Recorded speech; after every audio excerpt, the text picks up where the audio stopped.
السلام عليكم. Respect goes both ways. maanta waa mid kamida maalmihii libinta la isku qori jiray hadii aad nagu cusub tahay barnaamijkan oo qurxiyo like noo saar commentigaagu waa inoo muhiim subscribe tada hadaa u qalmana igu sharaf ku soo dhawaada barnaamijkii oo faahfaahsan waata intaan u gudo gelin barnaamijkayga waxaan rabaa inaan ogeysiiyo saraakiisha qaybta dhiirigelinta dhalinyarada qaabilsanaa asbuucan barnaamijkiina meeday soo gudbin siyaasarteed barnaamijkii muuqaaladii ugu qosolka badnaa asbuucan dhacdooyinkii ugu qosolka badnaa ama ugu layaabka badnaa caalamka iyo waliba aragtida dadweynahaba inoo bilaaban doona wixii beri ka dambeeya dabcan markaa dhiirigelinta barnaamijka garab istaaga dhalinyarada saraakiishii shaqadaas hawshaas qaabilsanaa waxba ima soo gudbin waa tahay waxaan rabaa maanta inaan u guda galo dhalinyaro fara badan baa waxay gaareen 1 million waxaan dul istaagi doonaa ama qodobeyn doonaa dhalinyaradaas mid kasta waxyaalaha uu halkaas milyan ku mutay si guudna hambaliyaan ugu diri doonaa sameexa waa curada beelweynta 1 million waa tahay sameexa khaliil dabcan waxyaalo fara badan baa ka saaciday oo ay kamid tahay in dadkii loogu yimid qaarada TikTok macnaha qaarada waa la sahmiyay markii hore sahmiyay sii tagay qoftaan ayadoo hindi la haysata oo challenge caraba la haysata oo almost meeshii faantay ajnabi wax la qaybsanayso bay Soomaalida qaaradii soo gaareen marka waxyaalaha saaciday waxa koow ka ah in dadkii ugu horeeyay ee TikTok yimid ee loogu yimid ee meesha dadku soo dhaweeyay welcome walaal soo dhawow walaal meesha waxaan ku yiri muuqaalka marka la duubay halkan duubay baa la dhahaa halka waxaan ku yiri halkan filterka laga saartaa dadkii Soomaalida ku soo dhaweeyay ee la boorka taagnaa TikTok uu kamid ahaa almost waxaan u maleynayaa 2 milyan ayada inay daafuri doonto maadaama hadda ii saacid ka horeynin waayahay waxyaalihii marka ka dambeeyay markii laga yimaado in TikTok ku soo horeysay waxa kamid ah actingka ama jilidu aad ugu fiican tahay waliba siiba dhanka heesaha TikTok waayo wuxuu dhaxal jiray muusikali waxyaalaha TikTok ama badana viral ka noqdo waxa kamid ah heesaha iyadana heesihii bay si fiican oo la haysataa hindi American Soomaali waxa Arab wixii soo baxaba waa qof ka qayb qaadan karto actingkeedu 100% u fuliyo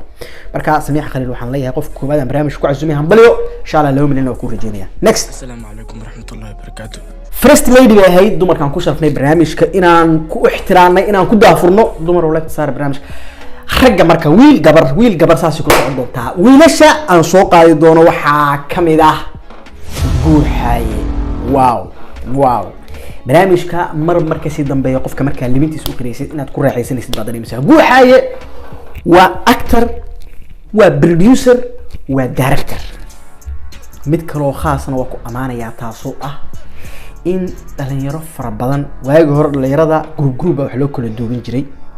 laakiin in dhalinyarada uu isku dhaxmaray oo groupkan wax la duubay oo groupkan wax la duubay oo groupkan wax la duubay waxyaalaha aan ku amaanay laakiin wiilkii yarkii kale dhalinyarada ii kaadi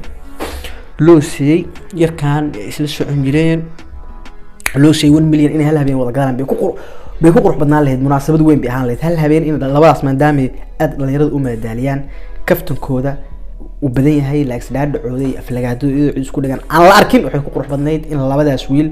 one time 1 million ay galaan iska dhalinyarada yaan la kala reebin come on guys waa yahay guuxay marka waxaan ku amaanayaa in mar walba asaga aad dareemayso muuqaalada qaabka u duubto dhalinyarada hadii u soo martida u timaado hadii dhalinyarada ay meel ku kulmaan in muuqaaladii oo kale la soo duubaan dhalinyaro fara badan wax la soo duubay kala qayb qaatay ilaa fanaaniin YouTuber iyo waliba TikToker waxaan dhigi karaa waa nin maskaxdiisa iyo maankiisa ku jooga ninkan hadii kharash la geliyo mustaqbalka dhow producer film dhan oo comedy aan sameyn kara waay waxa halkaas aan kaga gudbiyaa waxaan leeyahay saaxiib hambaliyo guuleyso next nabsiba Shushu Abdallah labadii qof ee hore ee aniga hadeer aan ka hadlayay aqoon isku marin la Shushu Abdallah qof aan aqoon u leeyahay hadda ka hor baan barnaamijka sameeyay ee guuxay waxaan ka ilaaway dhalinyarada aan mucaaradka lahayn kamid yahay sameexa khaliil sidoo kale waa dhalinyarada aan mucaaradka lahayn qalbiga dadku dhaxnool Shushu Abdallah way kamid tahay marka TikTok saraakiisha barnaamijkaas amar ma sameyn laakiin hadii saraakiisha soo amraan amarkaas la soo gudbiyo dhalinyarada qalbiyada ku dhaxnool ee mucaaradka aan lahayn dhanka TikTok insha Allah waa soo sameyn doonaa Shushu Abdallah horaan uga soo hadlay asturnaan afgaabni iyo waliba ixtiraam bulshada Soomaaliyeed oo jecel iyo qalbiyada ummadda Soomaaliyeed ku dhex nooshahay bilaa mucaarada waxyaalaha ay ku guuleysatay ee 1 milyan ay ku gaartay bay ku ka tahay shushu hal mid baan ku amaanayaa qaabkii TikTok ku soo gashay ilaahay had ku joogtaa qofka waxa laga yaabaa markii marba followers uu bato in asaga ay wax iska bedelaan hab dhaqankiisa ama habkii uu ku soo galay uu wax ka bedelo la shushu ilaahay had waxa kama bedelin waxaan leeyahay walaalkii shushu guuleyso waxaan ku rajeynayaa 2 milyan hambalyo next Natasha waa guri dambayska beelweynta milyanka أنا waxaan ka wadaa qofkii ugu dambeeyay ee 1 milyan galay Natasha waa smart girl waa gabar aad u aqli badan social media soo gashay magac bay ka sameysay lacag bay ka sameysay business bay sii furatay waxaa moodaa in step by step ay ku socoto by the way social media qof dhaadhac badan ee dad iska qabsadaan oo kala ma aha maskax iyo mental bay ku joogtaa Natasha actingkeeda iyo jilideeda aad bay wanaagsan yihiin oo ku faraxsanahay in gabadhii Samiixa badana isla joogi jireen xagga TikTok in laga dabageeyo beelweynta milyanka lagu daray waxaan leeyahay walaashii Natasha guuleyso qoftan Hudaamun waa hard worker waa qof shaqo adag qabatay runta marka laga hadlo Instagram mudayar bay ku kala kicisay almost 5 milyan TikTok mudayar bay joogtay almost 1 milyan waa hooyo ilma haysata guri degan dhaqan wiil uu qabo almost hadana iyadoo sidaas oo ay tahay oo qof marwe ah guri degan ilma haysata awlaad korsata ay tahay bay hadana gabdho fara badan oo single ah oo markaas aysan ilmo ku xiriirin oo TikTok gajaaniska ayad u hesho ka badan u heli kara muddo kooban ku dhaaftay marka waxyaalaha Hudaamun u suurtageliyay waxa kamid ah in hard worker ama qof shaqo badan oo shaqada jecel ay tahay muqaalo far badan sameysay Hudaamun waxa ku leeyahay walaashay guuleyso 2 milyan baa ku rajeynayaa next ugu dambeyn waxaan ku soo gabagabeynayaa qof miyaan ilaawaya horta dag boqorada style-ka boqorada style-ka 1 milyan keeda waxaa la isdhihi karaa 5 milyan kamid ah waa team Sharma Boy aad u taageeraan qoftaas heesaha Sharma Boy boqolkiiba 80 waxaan dhihi karnaa markay soo galaan hawada dadka ugu horeeyay ee kala kicin jiray ee meeshada laga sii raaci jiray challenge-ga laga sii sameyn jiray ee challenge-ga soo bilaabi jiray bay kamid tahay fanaaniin fara badan oo heesooda ay kala kicisay oo si fiican ay u jishay acting way jirtaa boqorada style-ka milyankaas waxay ku gaartay baan dhihi karnaa waa qof basically u dhisan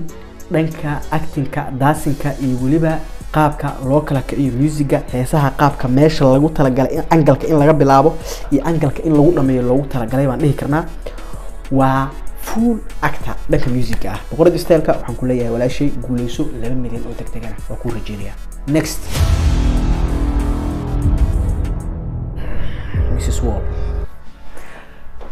Miss Wall qof iska qalbi nadiif ah dhowr meeloon ka qayb qaadatay dhowr wadana TikTok mataqaana ka soo gashay Nairobi dadka ugu caansan iyo waliba heesii waqtigaas qaraxsanaa aad TikTokerada Nairobi ugu madaxa taagan ee laga tilmaamay karo kamid ahayd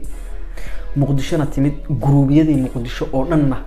muuqaalo qurux badan la wada sameysay by the way acting-ka heesaha iyo waliba heesaha waqtiga update-ka ay taaganna si fiican oo la taqaan oo actor buuxa ah dhanka music-ga Mrs Wall iyadana waxaan leeyahay dabcan shaqo adag bay qabatay wadamo isaga kala safartay laakiin waxa ugu weyn ee lagu jecel yahay waxay tahay qoftaas qalbigeeda nadiif ah marka fanis fara badan oo real fanis ay qoftaas leedahay maadaama marba qof maskiina oo bulshada jecel naxariis badan aad tahay adigana dadku ay ku jeclaanayaan wayna ku follow gareynayaan that's why marka in followerskeeda uu u gaaray 1 milyan qof uu u gaaray marka waxaan leeyahay Miss Wall walaashay adigana 2 milyan oo degdeg ah ku rajeynayaa waxaan u maleynayaa inay dhan tahay ila hadaan qof ka tagay raaligelin buuxaan ka bixinayaa barnaamijkii marka libinta taasaan ku soo gabagabeynayaa dhalinyarada TikTokerka ee milyanka gaareen oo isla kiin sugayay waliba hadda qaar baa iga sii dhiman laakiin by the way maadaama haddeer cabar laga joogo marka milyanka gaarteen waxaan isla intaan waxay ka dambeeyay hambalyo ma noqonayso marka barnaamijka intaasaan ku soo gabagabeynayaa haddii aan ugu cusub tahay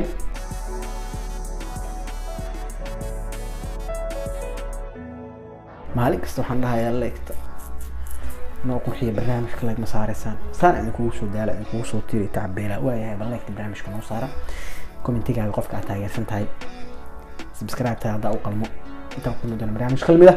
وزير كريم أبو ياسمين أبو سماري شنو إذا له جو جو